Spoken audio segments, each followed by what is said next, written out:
Right, greetings. Now today we are going to be looking at solving linear equations with fractions. So these linear equations, the special thing about them is that they have fractions. Remember, fractions, they are just a number which is in an equation which you can still solve. So by the end of this lesson, you should be able to show understanding of the steps of solving equations with fractions using the method of finding the lowest common denominator of the denominators. And then two, you should be able, obviously, to be able to solve equations or linear equations which have got fractions. Right. So the first thing that we are going to do is we are going to look at the steps. Right. So these are the steps which we follow when we solve linear equations. Step number one, right, will be to find the lowest common denominator or lowest common multiple. We'll call it the LCD. Step number two will be to multiply both sides of the equation by the LCD, and then you see once you do that, you will have a linear equation which you can now solve just like we solve any other linear equation. So for us to understand these three steps, we are going to do some examples. So example number one, solve. First of all, let's just look revision of simplification of algebraic fractions, right? So here we are going to simplify x all over 2 plus x all over 5 plus 7, and then solve the equation x all over 2 plus 7 is equals to x all over 5.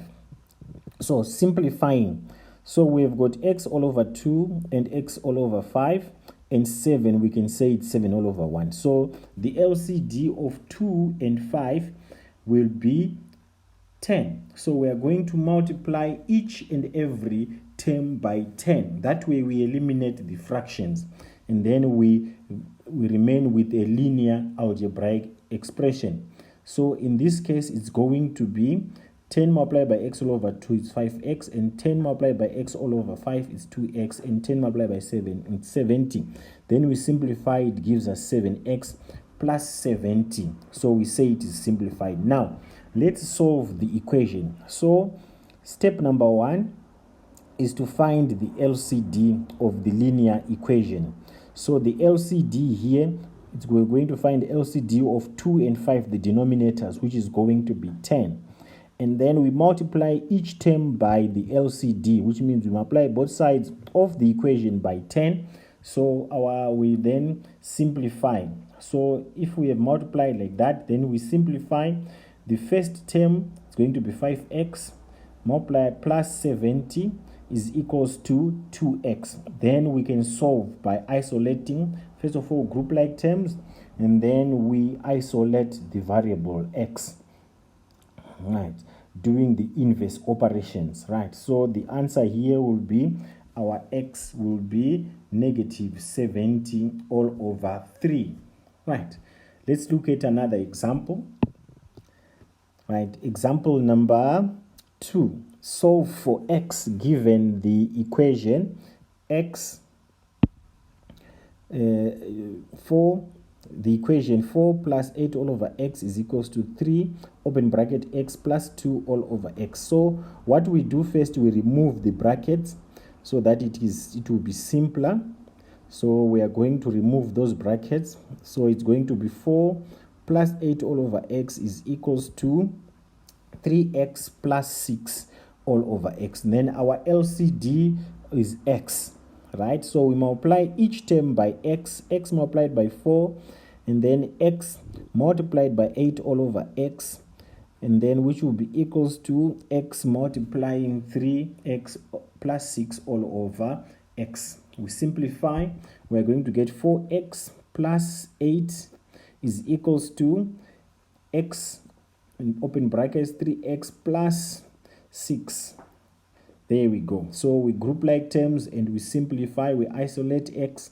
So our x is going to be equals to negative 2. So I hope you can see what is happening here. This x into x will be 1 there, x into x will be 1 there, x into x will be 1 there, x into x will be 1, and then we multiply out the brackets. Moving on. Example number 3. So example number 3, again, it's solve for x given the equation a quarter multiplying x plus 1 minus a third multiplying x minus 2 is equals to 6. So a quarter multiplying x plus 1 and a third multiplying x minus 2 can be written as x all over plus 1 all over 4 minus x minus 2 all over 3 is equals to 6. And we can see our LCD of 4 and 3 will be 12. So we multiply both sides by 12. So basically multiplying each term by 12. Right? So you need to be careful with the negative there. You see what happens with the negative. Be very careful. Right? And then we remove the brackets. It's going to be 3. Right? Multiplying x plus 1 and negative 4 multiplying x minus 2 will be equals to 72. Then we remove the brackets. It's going to be 3x plus 3. Sorry. It's going to be 3x plus 3. It's going to be 3x plus 3 minus 4x plus 8 is equals to 72. So now we group like terms. It's going to be 3x minus 4x is equals to 72 minus 3 minus 8. So this is going to be negative x will be equals to, and then it's going to be 72 minus 3, which is going to be 69. 69 minus 8 is going to be 69 minus 8 is going to be 61. And then we divide both sides by negative 1. Your x will be equals to negative 61. Right. Moving on. Right. So we move on. Right. Example number 4. Example number 4, we are given solve for x given 2x minus 6 all over 7 minus 3x minus plus 2 all over 5 plus x plus 3 is equals to 4x minus 1 all over 7. So we have this equation 2x minus 6 all over 7 minus 3x plus 2 all over 5 plus x plus 3 is equals to 4x minus 1 all over 7. LCD of 7 and 5 will be 35. So we multiply both sides by 35. So here I'm going to do it differently. I'm really going to multiply both sides. I'm not going to break each term, multiply each term. I'm going to multiply both sides by 35. Right? Same procedure, because here there are many numbers. So to make it faster. Right? So now the answer is going to multiply there. You see, it's cancelling, cross multiplication happening. Multiply that one, we get 3x. So careful with the negatives. Right? It's going to be 35x, and then 35 multiplied by 3. It's going to be 105 is equals to, where we go. And then we remove the brackets. We multiply out the brackets. It's going to be 10x minus 30. Then minus 21x minus 14 plus 35x plus 105 is equals to 20x minus 5. Right, and then we group like terms. 10x minus 221x, right, plus 35x,